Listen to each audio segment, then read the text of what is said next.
Tabii memnun, yani çünkü döviz düştüğü zaman iş hareketliliği artıyor. Memnun değiller. Biz kendi aramızda konuşalım. Buraya gelen müşteriler, gidenler buradan mutsuz ayrıldıkları zaman biz de mutsuz oluyoruz. Fiyatın geri gelmesi tabii ki de bizim işlerimizi olumlu anlamda etkiliyor ama dövizin düşmesi tabii ki bizim hayrımızadır.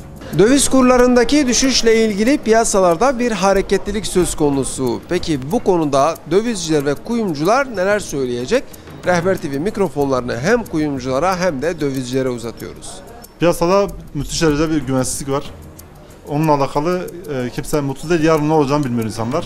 Yarın haberlerde çıkıp biri konuştuğu zaman her şey tapataklak olabilir ya da terse dönebiliyor. O yüzden insanlar tedirgin. Tarih boyunca döviz de altın da gördüğü fiyatı görmüştür daha yukarıya. Hükümetin yapacağı politikayla alakalı, yani uyguladığı politikayla alakalı dolar 18 de görebilir, 20 de görebilir. Ama güven verirse, ticari güven verirse dolar 8'lere tekrar geri gelebilir. fiyatların bir kerede bir gecede %30 aşağı gelmesinden sonra bizim işlerimizde aşağı yukarı 2 katı kadar fark oldu. Yani gram fiyatı 1000 liralara kadar gitti. 1000 liralara gittiği zaman burada siftahsız dükkan kapatıyorduk. Fiyatların yüksek olmasından dolayı satış yapamıyorduk. Daha çok müşterilerin alışı oluyordu. Yani müşterilerimizle satış oluyordu. Müşterilerden yaptığımız alışlar oluyordu. Ama şu anda altına olan talep bir nebze böyle yükseldi. Bir nebze fark etti.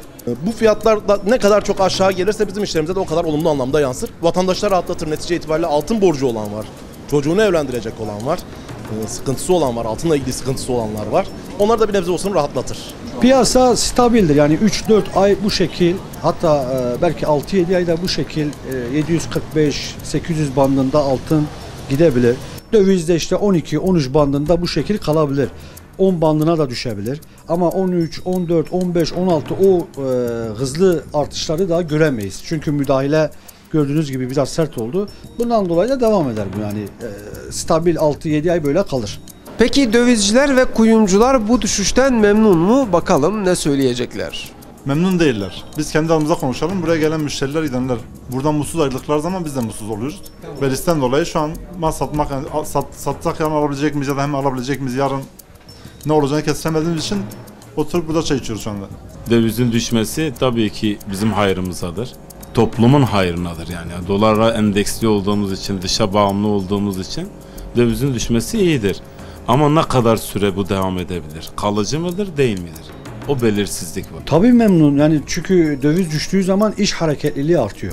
İş hareketliliği ne demek? Yani insanlar kendi birikimlerinden döviz yapmaları yerine işte altın her zaman güvenli limandır. Döviz gibi müdahale, yani kişisel olarak, hükümet elli olarak müdahale edilmiyorlar altına. Dövize müdahale olabilir. Altın da döviz gibi biraz düşüm sağladı ama döviz gibi değildi. Altın güvenli limandır. Alındığı zaman, sabredildiği zaman kazanç veriyor insanlara. Fiyatın geri gelmesi tabii ki de bizim işlerimizi olumlu anlamda etkiliyor ama bu fiyatlar hala dediğim gibi yüksektir. Şahsi fikrime göre yüksektir. Yani bir çeyrek altının 1250 lira olması, bugün asgari ücrete baktığımız zaman Cumhurbaşkanımız açıkladı, 4250 lira dedi. 4 tane çeyreğe, 3 tane çeyreğe tekabül ediyor, 3,5 tane çeyreğe tekabül ediyor. Ondan dolayı fiyatlar bana yüksek geliyor.